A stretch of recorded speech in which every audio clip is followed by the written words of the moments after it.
Hola, mi nombre es José Roberto Rodríguez y es un gusto compartir contigo. Lección número 4, titulada Por las malas. El texto bíblico base para el estudio de esta semana se encuentra en el libro de Isaías, capítulo 8, verso 17, en el cual leemos lo siguiente. Esperaré pues a Jehová, el cual escondió su rostro de la casa de Jacob, y en él confiaré. Definitivamente Dios nunca oculta su rostro de forma arbitraria, ya sea de un hombre o de una nación completa. Es cuando los hombres vuelven la espalda a Dios, cuando Él esconde su rostro de ellos. Pero no nos equivoquemos. No se trata ni mucho menos de un Dios vengativo o rencoroso. La cuestión es simple. Dios nunca seguirá hablando indefinidamente a aquellos que no quieren ni desean escuchar. Dios escondió su rostro de Israel porque ese pueblo había dejado de escuchar la palabra de Jehová y de obedecer su ley. Esta semana veremos cómo Dios está dispuesto a hablarnos de forma diferente si con ello sabe que logrará convencernos de su deseo de salvarnos. Los bomberos estaban desesperados. En el cuarto piso del edificio en llamas se hallaba Raquelita, allí sentada, asustada y sintiendo el calor del fuego aproximarse. Le gritaban angustiados que se lanzara desde ahí hacia una red que tenían preparada, pero Raquelita no podía verla pues era ciega. De repente, escuchó una voz que reconoció inmediatamente. Era la de su padre, que a través de un megáfono le pidió saltar al vacío en el momento que él le indicara. Así lo hizo, confiando al 100% en su padre. Cayó a la red, sana y salva, sin un solo rasguño ni lesión. Escuchar a Dios no es solamente abrir nuestros oídos, es sobre todo abrir el corazón, dejarnos tocar por su palabra. En la lengua española hay dos verbos que, siendo diferentes, con frecuencia son usados indistintamente: oír y escuchar. No es lo mismo. Para oír basta tener sano nuestro oído. Escuchar, sin embargo, aunque implica que tenemos la capacidad de oír, esto no implica la capacidad de escuchar. Escuchar al otro no es solo entender lo que dice.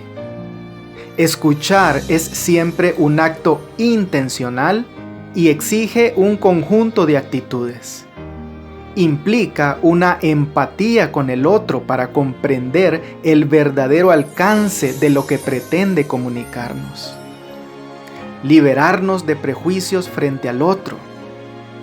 Aceptar que el otro puede estar en la verdad y nosotros en el error. Es estar dispuestos a ser interpelados o cuestionados. Dios habló a Acaz. Habló al pueblo de Israel, con poderosas evidencias de que Él deseaba lo mejor para sus hijos. Habló de forma natural, pero no fue ni oído ni escuchado. ¿Habría la necesidad de usar el megáfono? Dios está dispuesto a conducir y salvar a sus hijos, y si no es por el sonido de aguas mansas, será por el ruido de muchas aguas. Siempre se aprende de los errores. Que en el estudio de esta semana sobre lo que cometió el pueblo de Dios, nos brinde lecciones importantes con el fin de oír y escuchar la voz de nuestro pastor. Recordemos, Isaías había advertido al rey Acaz que no se atemorizara de Rezín y Peca, esos dos cabos de tizón que humeaban. Ahora, el profeta afirma que el niño que pronto nacería no tendría más que unos 2 años, cuando esos reyes perdieran sus respectivos tronos. Isaías 7, 14 y 15. Por tanto, el Señor mismo os dará señal. He aquí que la Virgen concebirá y dará a luz un hijo, y llamará su nombre Emmanuel. Comerá mantequilla y miel, hasta que sepa desechar lo malo y escoger lo bueno. La mantequilla aquí hace referencia a la cuajada, que en muchas partes del cercano Oriente todavía hoy es considerada como manjar.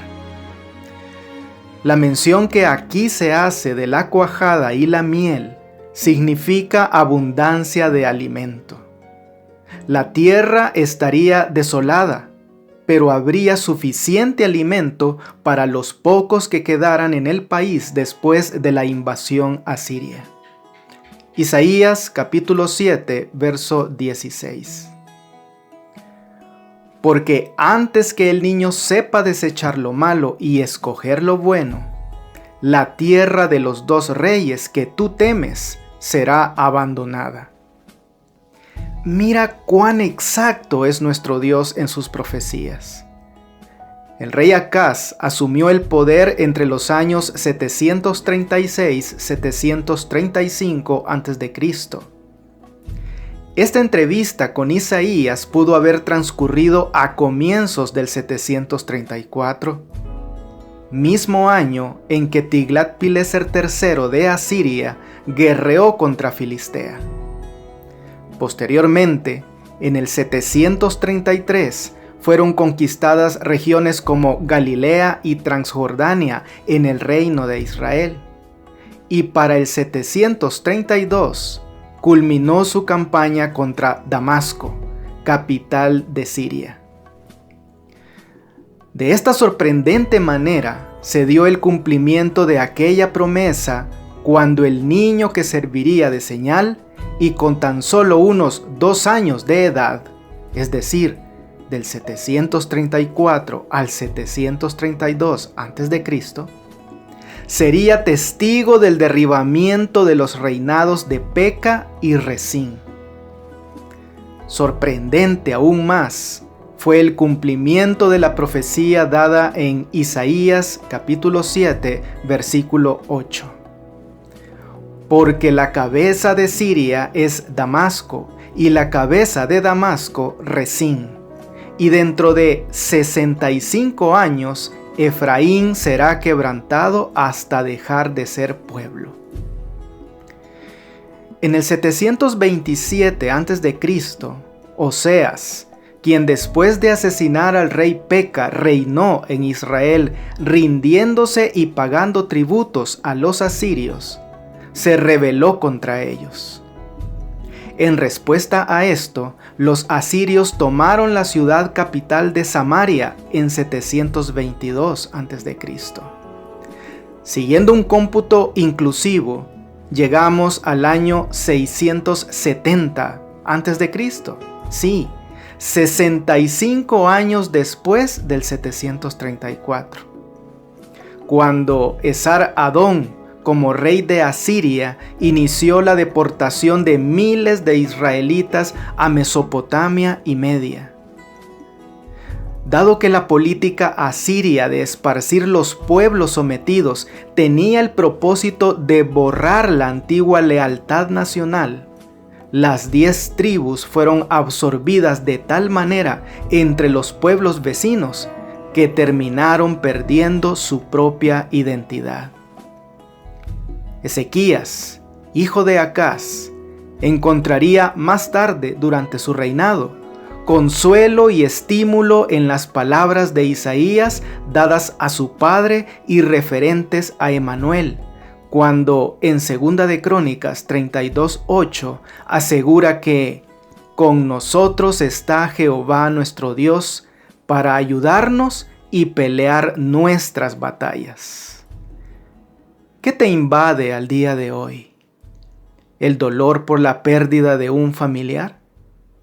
¿La tristeza por un hijo alejado de Dios?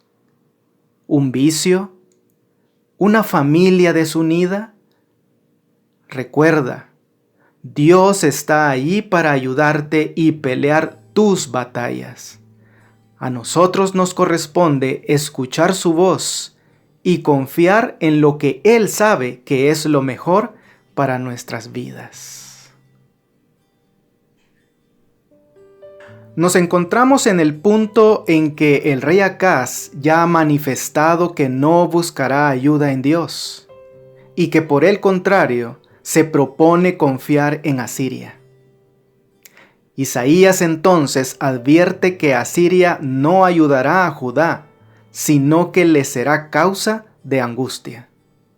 Isaías 7, 17 y 18.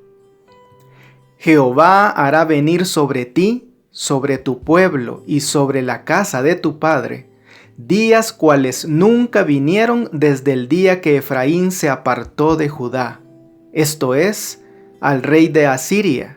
Y acontecerá que aquel día silbará Jehová a la mosca que está en el fin de los ríos de Egipto, y a la abeja que está en la tierra de Asiria. Más tarde, cuando Asiria invadió a Judá, ésta buscó ayuda en Egipto, pero esa ayuda tampoco sirvió de nada. El rey de Asiria no solo invadiría la tierra de Israel, sino también la de Judá. Isaías procuró fervientemente que tanto el rey como el pueblo se volvieran de nuevo a Dios, pero ellos simplemente se rehusaron. La mosca en este pasaje hace referencia a Egipto, bajo la figura del etíope Taharka, cuarto rey de la 25ª dinastía que reinó en esa nación. Cuando Sennacherib, rey de Asiria, atacó a Judá, Taharka amenazó con detener el avance asirio. Probablemente por esta razón, muchos del pueblo de Judá confiaron en que Egipto los libraría de Asiria, pero los egipcios serían como mosca, molesta y más estorbo que ayuda para Judea. Era el Señor, no Egipto, quien podría salvar a Judá de los asirios. La abeja, por su parte, representa a Asiria como un enemigo persistente y formidable. Aunque duela, la picadura de una abeja raras veces causa la muerte. Asiria lucharía contra Judá como la vara del furor de Dios, pero la nación, tal y como lo había asegurado Dios mismo, no perecería.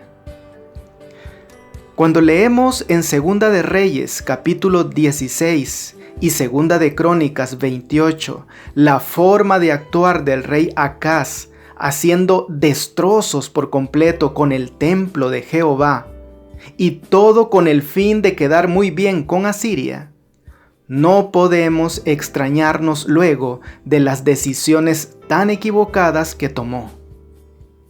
Las consecuencias fueron simple y sencillamente las previstas. Al rechazar la liberación gratuita ofrecida por Dios, se aseguró su total y completa derrota. Querido amigo y amiga, como seres humanos, nuestra tendencia natural es a confiar en todo aquello que podemos ver, sentir, gustar, tocar. Las cosas de este mundo nos invitan constantemente a conformar una alianza con ellas. El Señor nos ha prometido que si nos mantenemos fieles a Él, seremos testigos de la derrota de todos nuestros enemigos al final de la historia de este mundo. Confiemos en Él, porque las consecuencias de no hacerlo están previstas. El mensaje que encontramos en Isaías el capítulo 7 cuenta ahora con una especie de reforzamiento en el que le sigue. Isaías capítulo 8, versos 1 al 3. Me dijo Jehová, toma una tabla grande y escribe en ella con caracteres legibles tocante a Maher Salal Asbaz. Y junté conmigo por testigos fieles al sacerdote Urías y a Zacarías hijo de Jeberequías. Y me llegué a la profetisa, la cual concibió y dio a luz un hijo. Y me dijo Jehová, ponle por nombre Maher Salal Asbaz. En el original hebreo, este capítulo comienza con la conjunción y me dijo Jehová. Y su uso en esta situación indica que la acción del verbo que le sigue debe considerarse como secuela del verbo anterior. Por lo tanto, el capítulo 8 es una explicación o aclaración del capítulo 7. En la actualidad, en la mayoría de los países, pocos nombres tienen significado especial en sí mismos. Cuando nace un niño, quizás se le ponga el mismo nombre de un amigo o pariente, pero rara vez se considera el significado verdadero de ese nombre. No sucedía así en tiempos antiguos. En los idiomas bíblicos originales, hebreo, arameo y griego, los nombres de personas, lugares y cosas tenían significado. El nombre Maher Salal Asbaz, que significa despojo se apresura, la presa se precipita, que debía registrarse en una tablilla, debía indicar la inminencia de la invasión asiria predicha en el capítulo 7. Isaías 8:4. Porque antes que el niño sepa decir, Padre mío y Madre mía, será quitada la riqueza de Damasco y los despojos de Samaria delante del rey de Asiria. Los niños pueden decir papá y mamá al cumplir aproximadamente el primer año de edad. Antes de que este niño tuviera 2 años, los asirios saquearían tanto a Israel como a Siria. Esta profecía se cumplió en 732 a.C., cuando Peca y Resín perdieron el trono y más tarde la vida.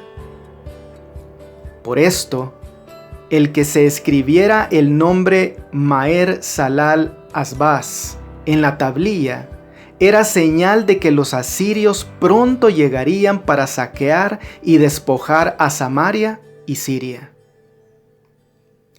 Isaías capítulo 8, versículos 6 y 7. Por cuanto desechó este pueblo las aguas de Siloé, que corren mansamente, y se regocijó con Resín y con el hijo de Remalías, he aquí, por tanto, que el Señor hace subir sobre ellos aguas de ríos, impetuosas y muchas, esto es, al rey de Asiria con todo su poder, el cual subirá sobre todos sus ríos y pasará sobre todas sus riberas. Las tranquilas aguas de Siloé simbolizaban el mensaje de confianza frente a Asiria. El rechazar las mansas aguas del estanque equivalía a abandonar el consejo de Dios. Por volverse a Asiria en procura de ayuda, Acaz trajo sobre Judá aguas de ríos, impetuosas y muchas, esto es, al rey de Asiria con todo su poder. Así como, a pesar de los repetidos errores de su pueblo, el Señor todavía estaba dispuesto a salvarlo. Asimismo, a pesar de nuestros errores, de nuestras equivocaciones y nuestras malas decisiones, nuestro Dios anhela darnos siempre una oportunidad para ser receptores de esa salvación. Hasta acá hemos venido repasando cómo Siria e Israel habían conspirado contra Judá y cómo Acaz, por su parte, se había aliado con Asiria contra los reinos del norte y del sur. Y ahora Dios habla de nuevo a sus hijos por medio del profeta Isaías, indicándole a su siervo que no tenía por qué dudar en cuanto al camino correcto que debía seguir. Isaías 8, 11 al 13. Porque Jehová me dijo de esta manera con mano fuerte, y me enseñó que no caminase por el camino de este pueblo, diciendo: no llaméis conspiración a todas las cosas que este pueblo llama conspiración, ni temáis lo que ellos temen, ni tengáis miedo. A Jehová de los ejércitos, a Él santificad, sea Él vuestro temor y Él sea vuestro miedo. Acaz y el pueblo de Judá tenían temor de la alianza sirio-israelita y se habían unido con los paganos a fin de hacerle frente. Pero el Señor deseaba que su pueblo se mantuviera independiente, separado del mundo. Hemos de consultar siempre a Dios y encontrar nuestra fuerza en Él, porque sólo así podrá acompañarnos la presencia del Señor. Sólo así podremos realizar su obra en la forma como Él desea que la hagamos. Cuando el pueblo de Dios establece cualquier clase de alianza con los que no conocen al Señor, la política humana inevitablemente reemplaza los principios celestiales y la obra del Señor sufre. Un pueblo que temiera a Dios nunca necesitaría temer al hombre.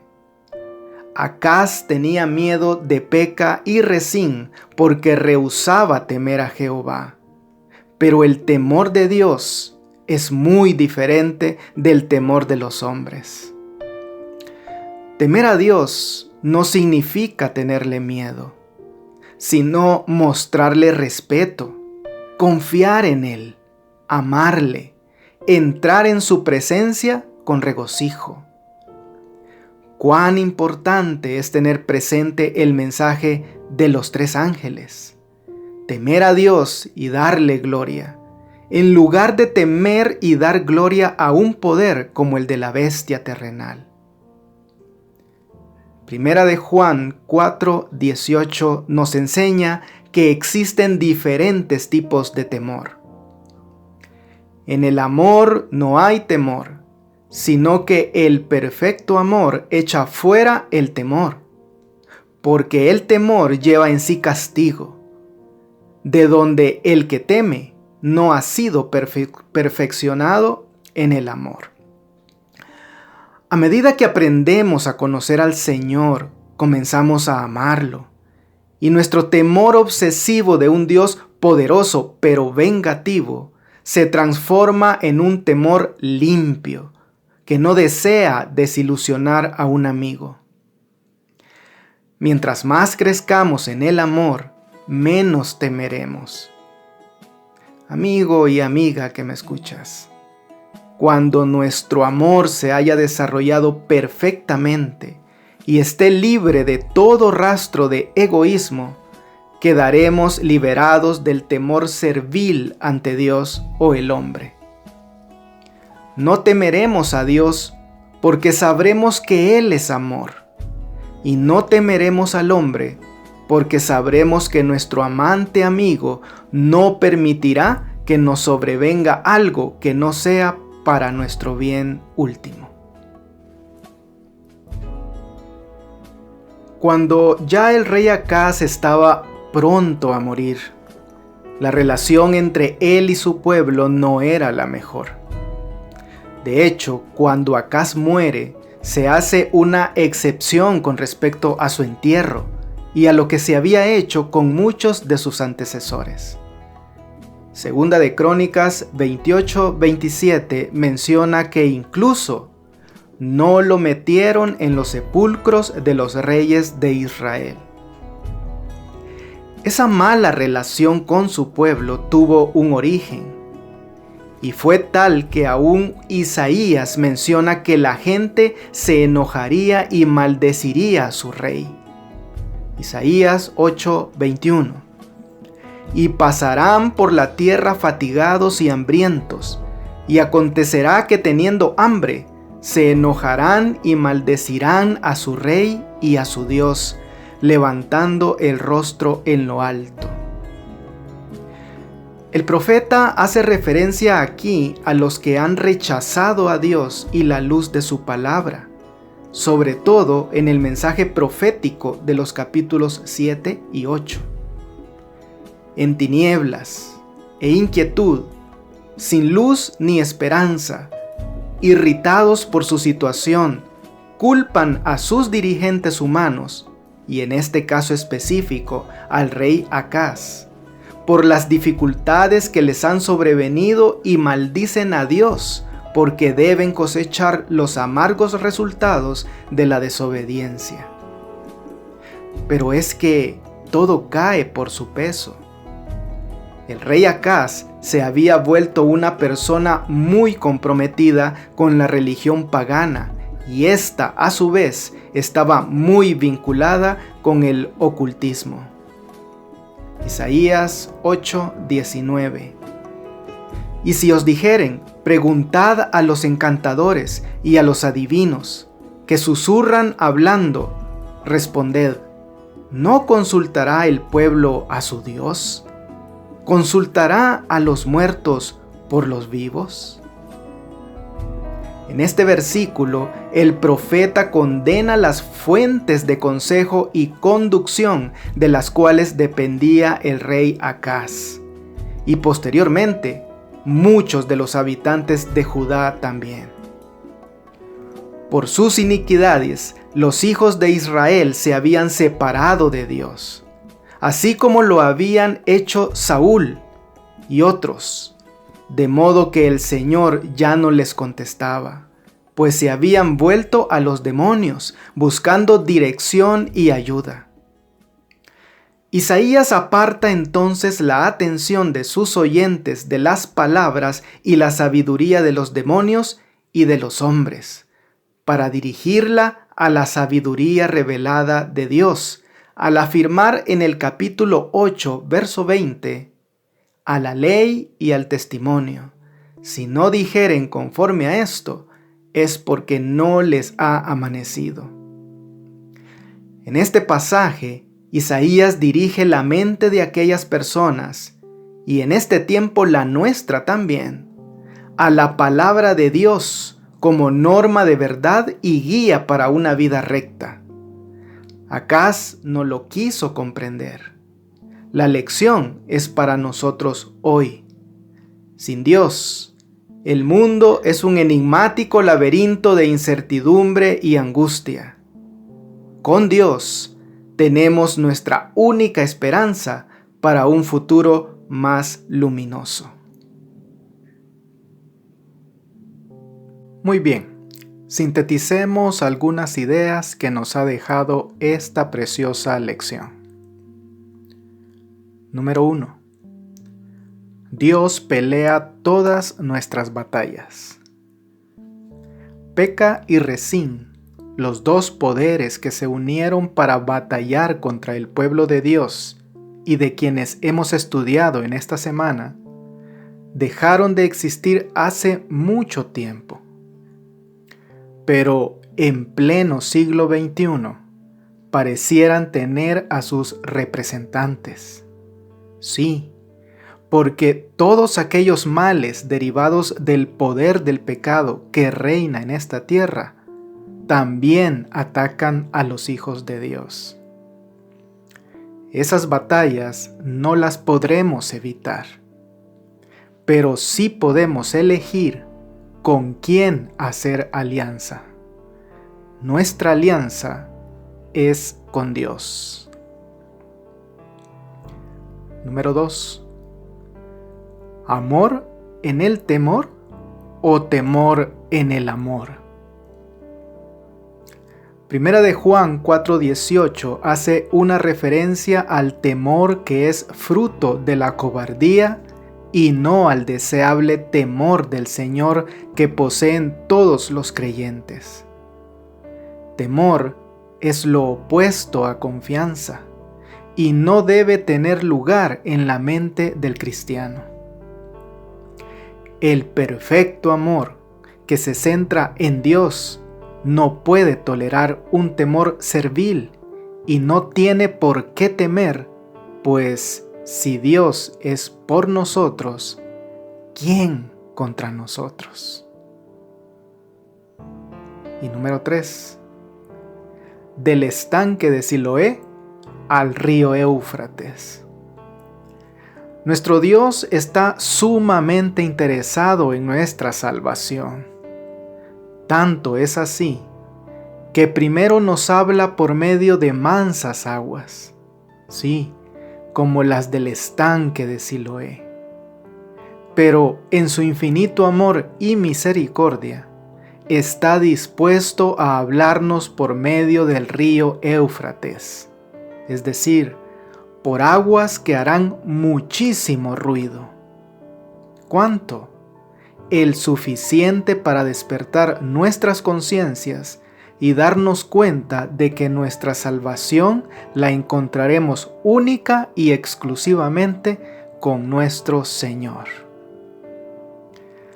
Amigo y amiga, la pluma inspirada nos termina recordando que en toda época, por amor a los que permanecieron fieles, y también a causa de su infinito amor por los que yerran, Dios fue longánime con los rebeldes, y los instó a abandonar su conducta impía para retornar a Él.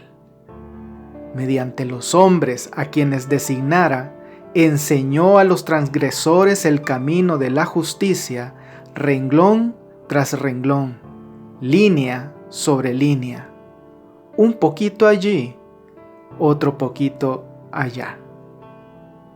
Que Dios te bendiga. No olvides apoyar este ministerio suscribiéndote a mi canal de YouTube. Con esto tendrás acceso a un video resumen completamente ilustrado y animado de la lección de escuela sabática para adultos al inicio de cada semana. Espero tus likes y tus comentarios de la lección. Bendiciones.